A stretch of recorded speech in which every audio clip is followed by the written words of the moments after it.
Hola a todos, bienvenidos a nuestra clase de matemáticas de hoy. En ella vamos a hablar de la frecuencia absoluta y de la frecuencia relativa, es decir, de términos relacionados con la estadística.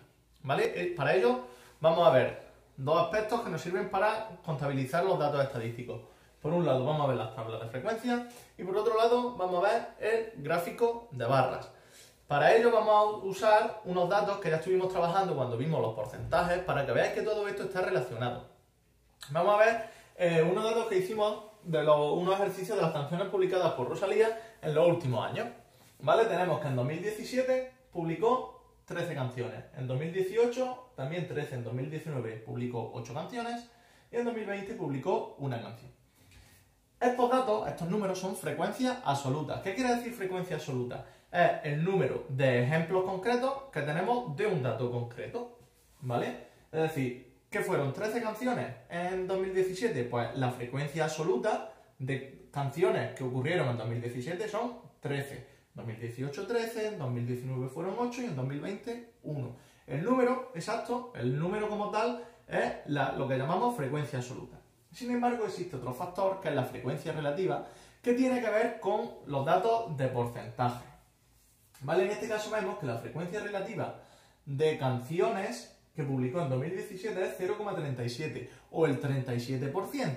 El 37% de todas las canciones que tiene se publicaron en 2017. En 2018 también se publicó el 37% porque fueron el mismo número. En 2019 el 23% y en 2020 el 3%. Vale, son datos aproximados, he eliminado algunos decimales. La suma de todas las frecuencias relativas debe darnos 1 o 100 en el caso de que lo hayamos expresado en términos porcentuales, en porcentajes, ¿vale? Ya sabemos que los números con decimales también los podemos expresar en forma de porcentaje.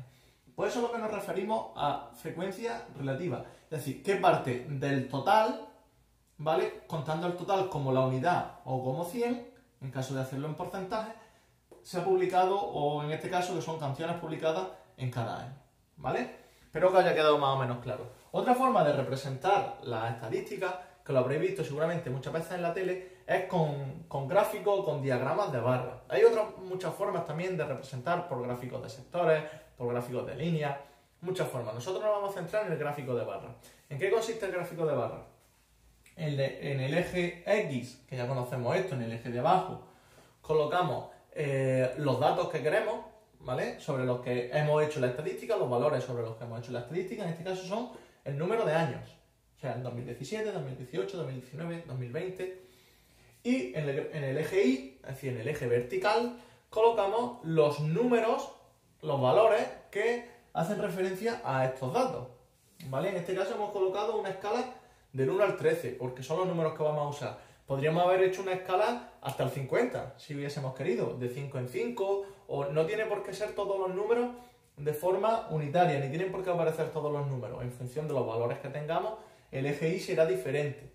¿Vale? Vamos a imaginar que es la población de un país dividida por ciudades, pues eso va en millones de habitantes. Aquí no podríamos ir de uno en uno, llegaría hasta el infinito esto. ¿Vale? Entonces pondríamos los datos pues, de 500 en 500.000 o de 100.000 en 100.000 o en función de como a mí me interese para hacer los gráficos. Pues aquí, ¿por qué lo he hecho de uno en uno? Además de porque no eran demasiados números, porque uno de los números es 1. Entonces, para poder tener una referencia más o menos exacta. ¿Cómo hacemos esto? Pues en 2017 me voy si quiero averiguar o representar el gráfico de 2017, me voy al eje X 2017 y busco en el eje Y el número que se corresponde con el valor que tiene. En este caso hemos dicho que era 13. Pues hasta el 13 y ahí trazo una barra, ¿vale? Que me va a indicar de forma mucho más visual ver en qué momento, en qué año publicó más o menos canciones. Vemos que 2017 y 2018 fueron las mismas, 2019 fueron 8, que es un poquito más de la mitad, y en 2020 publicó muy poquita, ¿vale? Solo una. Pues estos dos aspectos son muy importantes a la hora de representar datos estadísticos y el concepto de frecuencia absoluta y frecuencia relativa que hemos visto en la tabla de frecuencias pues también es muy importante a la hora de representar los datos concretos o datos porcentuales. Un saludo.